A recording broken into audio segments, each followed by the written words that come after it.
ഇന്ന് ഈ ജനാധിപത്യ ഉത്സവത്തിൽ പങ്കെടുക്കാൻ വളരെ സന്തോഷമുണ്ട്. നമുക്കെല്ലാവർക്കും അറിയാം, എല്ലാ 5 കൊല്ലം ഒരു തെരഞ്ഞെടുപ്പ് വരും. ഈ തെരഞ്ഞെടുപ്പ് ജനങ്ങൾക്ക് കിട്ടുന്നൊരു അവസരമാണ്.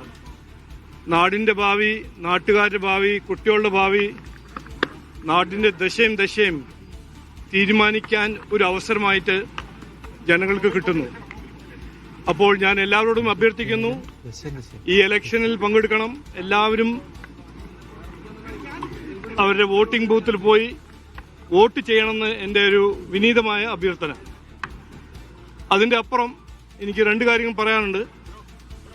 ഞങ്ങൾ BJP NDA കഴിഞ്ഞ കുറേ മാസമായി മുമ്പോട്ട് വയ്ക്കുന്ന ഒരു വികസിത കേരളം എന്ന കാഴ്ചപ്പാട് ആത്മാർത്ഥമായി ഞങ്ങൾ എല്ലാവരോടും പോയി സംസാരിച്ച് ഞങ്ങളുടെ ആഗ്രഹം എന്താണ്, ഞങ്ങളുടെ വിഷൻ എന്താണെന്ന് കൃത്യമായി പറഞ്ഞിട്ടുണ്ട്.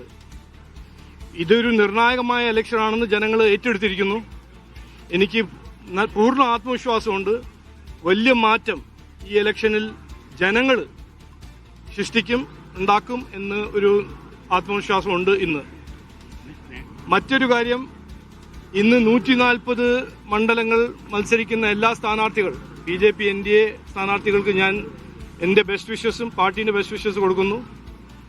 ഞങ്ങൾ ചോദിക്കുന്ന ഒരു അവസരം, ഞങ്ങൾ അഭ്യർത്ഥിക്കുന്ന ഒരു അവസരം അസംബ്ലിയിൽ പോയി ബഹളം ചെയ്യാനല്ല, കമ്പ്യൂട്ടർ തകർക്കാനല്ല, സ്പീക്കറിന് ടേബിളിൽ പോയി ഭരണാട്യം ചെയ്യാനല്ല, ജനങ്ങളുടെ പ്രശ്നങ്ങൾ പരിഹരിക്കാൻ ഒരു അവസരമാണ് ഞങ്ങൾ ചോദിക്കുന്നതും അതിനു വേണ്ടിയിട്ടാണ് ഞങ്ങൾ മത്സരിക്കുന്നത്. ഇത് മാത്രമാണ് ഇന്ന് പറയാനുള്ളത്. എല്ലാവരും ഞാൻ ഒരിക്കൽ കൂടി അഭ്യർത്ഥിക്കുന്നു, ഇന്ന് ഈ ഒരു ജനാധിപത്യ ഉത്സവത്തിൽ പങ്കെടുക്കണം. എല്ലാവരും പോയി വോട്ട് ചെയ്യണം. കേരളം മാറണം, മാറാത്തത് മാറ്റണം. കേരളം ഇനി വളരണം. നേമത്തെ വിജയ പ്രതീക്ഷ എങ്ങനെയാണ്?